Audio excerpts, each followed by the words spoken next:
Hello সবাইকে, welcome back to my channel Papai মৌটুসের ঘরকন্যা চ্যানেলে সকলকে জানাই স্বাগত। আশা করি তোমরা সকলে ভালো আছো। আমি মোটামুটি আছি। তো অনেকগুলো দিন পর আবার ভিডিও নিয়ে এসেছি। বেশ অনেকগুলো, সরস্বতী পুজোর পরে আর কোনো ভিডিও চ্যানেলে পোস্ট হয়নি, আর ভিডিও করাও হয়নি। কারণ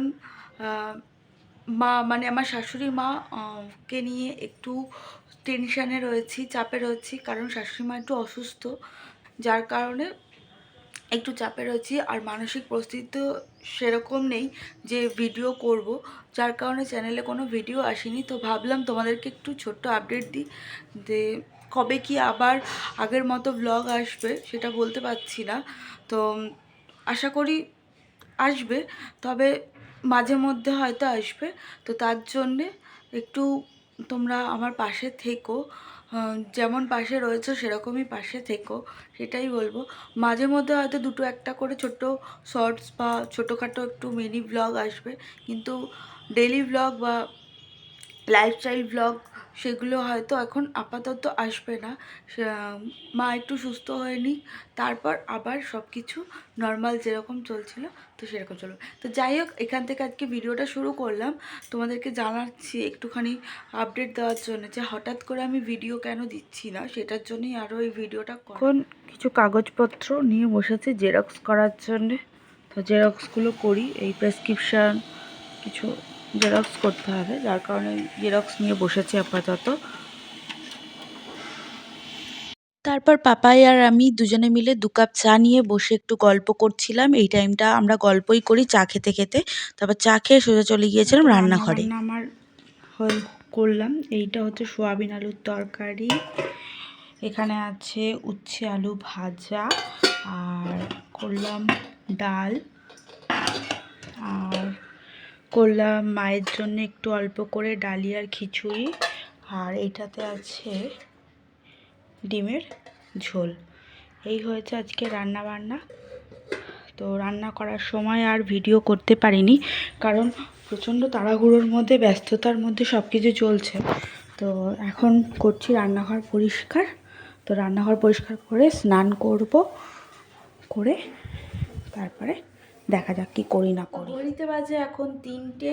এই জাস্ট খাওয়া দাওয়া সেরে সব কিছু কাজ ফাজ সেরে একেবারে ওপরে এলাম। তো খাওয়ার সময় খুব একটা আর ভিডিও করিনি, ওইটা ঠিক আসছিল না। মানে সেই সময় মা আর আমি গল্প করতে করতে খাচ্ছিলাম, যার কারণে তখন আর ভিডিও করিনি। মা এমনিতেই শরীরটা যেহেতু খারাপ, মায়ের কথা বলছিল। একটা মানুষের শরীর যখন খারাপ থাকে তখন শরীর খারাপ কি হচ্ছে না হচ্ছে সেই সব নিয়েই আলোচনা হচ্ছিলো, তাই তো তখন আর ভিডিও করা হয়নি।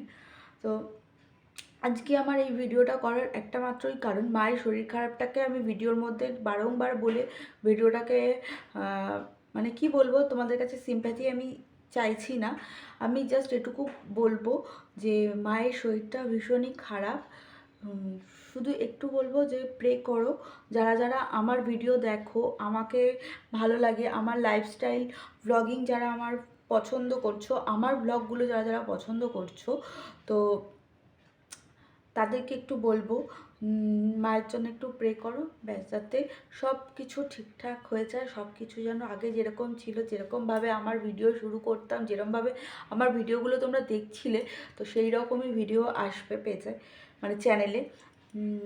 যেহেতু মানসিক পরিস্থিতি বলো বা মানসিকভাবে এখনও সেরকমভাবে আমরা ঠিকঠাক কেউই নেই, যার কারণে ভিডিও করা দূরের কথা, মানে কোনটা অন করে বা ক্যামেরা অন করে কিছু যে বলবো সেটাও আসছে না। মানে যেহেতু কি হয় না, মন তোমার এমনই একটা জিনিস, মন যদি ভালো থাকে তাহলে দেখবে সমস্ত কাজ খুব মানে ফ্রি মাইন্ডে হয়ে যায়। মন যদি খারাপ থাকে একবার, যতই যাই ভালো কাজ করো না কেন, সেটা ঠিক ভালো লাগে না। মানে কাজ করছি, খাচ্ছি, সমস্ত কিছু করছি, কিন্তু তাও মাথার মধ্যে একটা দুশ্চিন্তা ঘুরতেই থাকে, একটা চিন্তার একটা, সব কিছু নিয়ে মিলিয়ে মিশিয়ে সকলে মিলে হেঁটে আছি, যার কারণে খুব একটা ভিডিও করছি না।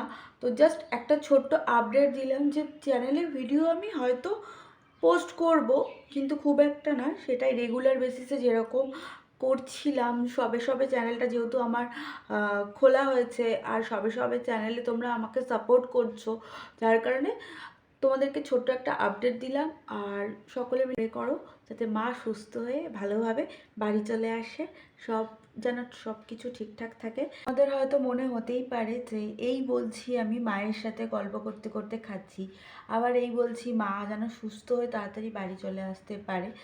তো আসল বিষয়টা তোমাদেরকে খুলে বলি, মায়ের ট্রিটমেন্ট প্রসেসিং স্টার্ট হয়ে গেছে। মায়ের কিছু টেস্ট হয়েছে, টেস্টের রিপোর্ট আসলেই ডক্টর ওটির ডেট দেবে। মায়ের একটা বিশাল বড় একটা অপারেশন রয়েছে, যার কারণে মাকে হসপিটালে অ্যাডমিট হতে হবে। তো সেই জন্যেই আমার বারংবার বলা যে আমরা তো সকলে মিলে মায়ের সুস্থতা কামনা করছি, ভগবানের কাছে বারংবার প্রে করছি, মিলে ফ্যামিলির যত মেম্বার আছে সকলে মিলে মায়ের জন্যে প্রে তো করছি। তার সাথে সাথে আমার এই যে তোমরা আমার এই এক্সটেন্ডেড ফ্যামিলি, তো তাদের প্রেটাও কিন্তু খুব মানে ভীষণই প্রয়োজন। শুধু এটুকুই বলবো, মায়ের জন্য তোমরাও একটু প্রে করো। আমরা তো ভগবানের কাছে প্রে করছি, তোমরাও একটু প্রে করো মা যেন সুস্থ হয়ে ভালোভাবে চলে আসে। কারণ বাড়ির মানুষ বাড়িতে থাকুক এটাই সকলে চায়, সুস্থ থাকুক, সকলেই চায় তার পরিবারের লোকজন যেন সুস্থ থাকে, ভালো থাকে। তো সেরকমই আমিও তোমাদের কাছে চাইছি, তোমরাও একটু প্রে করো যেন আমার ফ্যামিলি লোকজন ভালো থাকে, সুস্থ থাকে। এটাই তো চাইবে, সকলে চায়, সেটাই আমি চাইছি। তো যাই হোক, এটাই বলার ছিল আজকে। আর আর কি বলবো, আর কিছু বলার নেই। এই ভিডিওটা আমি এখানেই শেষ করছি, কারণ দেখানোর মতো এখন কিছুই নেই। কারণ রান্না করছি, কাজ করছি, খাচ্ছি, এই সমস্ত নিয়ে। আর মানসিক পরিস্থিতি তো তোমাদের বললামই যে খুব একটা ভালো নেই, যার কারণে ভিডিও আমি এখানেই শেষ করছি। জাস্ট ছোট্ট একটা আপডেট তোমাদের সাথে শেয়ার করলাম। তো সকলে যেন সুস্থ থাকো, ভালো থাকো, এটাই চাইবো ঈশ্বরের কাছে। তো দেখা হচ্ছে নেক্সট ভিডিওতে। আজকের মতো টাটা।